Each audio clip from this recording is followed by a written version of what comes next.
Dia gini, dia kita bila belajar fiqh, kita kena faham satu konsep. Yang kita sedang belajar ni ialah dalam keadaan normal. Normal. Contohnya kan, kita belajar nanti kita kata babi ni haram makan, haram dimakan. Bangkai ni haram dimakan. Hukum yang saya sebutkan ini normal, dalam keadaan normal. Tapi dalam keadaan darurat, dalam keadaan darurat, yang kata tak boleh makan tadi jadi boleh makan pula, kan? Yang kata babi tak boleh dimakan tadi jadi boleh pula. Yang kata bangkai tak boleh makan tadi boleh jadi boleh pula, kan? Quran pun sebut faman ittara ghayra baghin wala 'adin fala ithma alaih. Kalau satu orang itu berada dalam keadaan terpaksa dan dalam keadaan dia tidak melampaui batas, maka dia tak berdosa untuk dia makan bangkai. Samalah juga yang kita kata haram pegang Quran kalau tak ada wudu.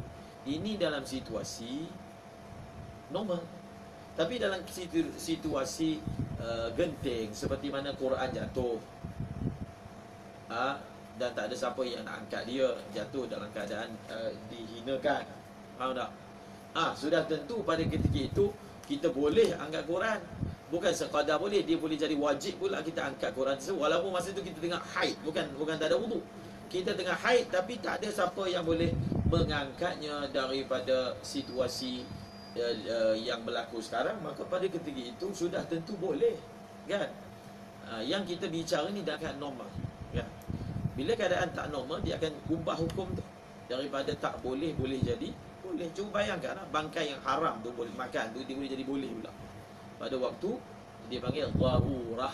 Samalah juga dalam kitab kata, kalaulah orang itu takut Quran jatuh ke tangan orang kafir kalau dia tak ambil selamatkan, ataupun Quran akan terbakar kalau dia tak selamatkan, Quran berada dalam keadaan hina kalau dia tak selamatkan, maka dia boleh angkat walaupun dia tidak ada wudu. Okey? Kebiasaannya saya rendam rebus helaian Al-Quran yang telah koyak. Air rebusan saya siram bunga setelah direbus 1 bulan. Saya jadikan helaian kertas kosong dan tulis khat di atasnya. Adakah perlu wudu untuk pegang helaian tersebut? Oh, ada juga cara macam ni, ya? Saya pun baru tahu juga. Bagus juga idea ni. Boleh rendam lah. Jadi berdasarkan soalan ni, apa yang dia buat, ayat Quran tu dia rendam. Dia rendam, kertas tu lah dia rendam. Lama-lama dakwah dia hilang. Hilang habis sampai jadi putih. Begitu yang dinyatakan di sini. Kemudian air rendaman tu dia bagi siram pokok bunga.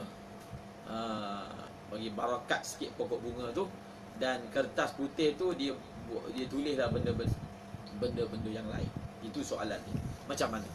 Dalam kitab dia ada bahaskan tentang masalah kertas tu dia tulis Quran kemudian dipadam. Ini contoh padam lah ni. Contohlah kalau benda tu boleh padam, just kita padam pakai pemadam je, pakai eraser, pakai apalah yang dikira sebagai pemadam. Lalu dekat kertas tu dah tak ada langsung bekas-bekas ayat Al-Quran. Dalam kitab tu kata dengan syarat langsung tak ada bekas, tak boleh baca dah. Kalau tengok ni memang putih je. Kalaulah dia hilang setara itu. Tapi kalau dia just hilang, kalau kita rendam dia hilang yang pekat tapi kabur tu ada lagi tulisan, itu tak boleh. Tapi kalaulah dia hilang habis, sekira-kira dia jadi putih, kira jadi kertas kosong, maka adakah boleh dia pegang kertas tersebut? Jawapannya boleh. Jawapannya apa? Jawapannya boleh. Samalah juga ulama kata kulit Al-Quran yang tercabut. Ini pun ada khilaf tapi saya sebut yang salah satu pendapat. Kulit Quran dah tertanggal. Kulit Quran yang tertanggal tu tetap tak boleh pegang. Walaupun dia tertanggal. Selagi mana kalau orang tengok, orang kata itu kulit Quran, kan?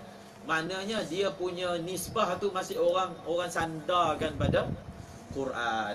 Tapi kalau dah hilang langsung nisbah dia, sekira-kira kalau orang contohnya kulit tu kita guna bubuh kat buku lain. Contoh, kita jadikan kulit tu jadi buku lain. Dah jadi ini kulit buku fiqah pula contohnya. Ini kulit buku sekian dan sekian.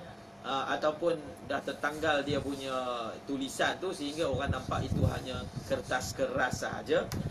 Kalaulah dah hilang dia punya nisbah dia, barulah kita boleh pegang Dan sebahagian ulama kata kalau dia dah tertanggal je maka dah boleh pegang.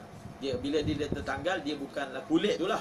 Dia bukanlah salah satu juzuk daripada ayat Al-Quran, salah satu juzuk daripada Quran.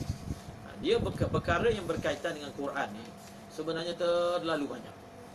Baca kitab, kalau pandai yang tahu bahasa Arab ni, kita baca karangan Al-Imam An-Nawawi At-Tibyanu fi Adabi Hamalatil Quran, dan buku ni, kitab ni dah ada terjemahan, banyak dah orang terjemah. Antara terjemahan yang ada iaitu cetakan Telaga Biru, boleh cek. Dia pun dah terjemah, mungkin dia terjemah adab-adab penuntut Al-Quran ataupun seumpamanya. Di situ ada berpuluh-puluh hukum berkaitan dengan Quran. Ini baru 2 je kita baca kat sini. Dia ada macam-macam hukum berkaitan Quran. Antara yang dibahaskan, contohnya orang buat rawatan pinggan putih. Pinggan putih, macam contohnya ada syarikat yang buat kan, ditulis pakai za'faran, ayat tertentu sebagai syifa, misalnya tulis ayat syifa, dileburkan pakai air, dan air itu kita minum. Boleh tak? Boleh. Boleh. Jadi kalau air yang rendam tadi, minum lah. Minum. Kalau bagi pokok minum, pokok dapat berkat kan. Kalau kita minum, insya-Allah kita pun dapat berkat. Tapi dia takut kena penyakit pula, dakwat tu. Tapi memang rawatan pinggan putih dia pakai za'faran. Memang rawatan tu antara rawatan yang dilakukan oleh alim ulama. Tetapi kalau kita tulis ayat kursi, dia telan kertas tu, beza tak? Tadi dia lebur air, dia minum air leburan tadi. Yang ni dia tulis Al-Quran, apa-apalah ayat, dia telan kertas yang ada ayat Quran. Boleh tak? Tu tak boleh. Yang tu tak boleh. Sebab apa? Bila dia telan kertas tu, ayat Quran ada. Bila ayat Quran tu masuk dalam perut dia, ayat Quran tu apa? Bersentuh dengan najis. Sebab dia masih ada lagi tulisan. Betul tak? Kalau yang lebur tadi dah tak ada tulisan. Boleh faham kan? Ada orang tanya lagi,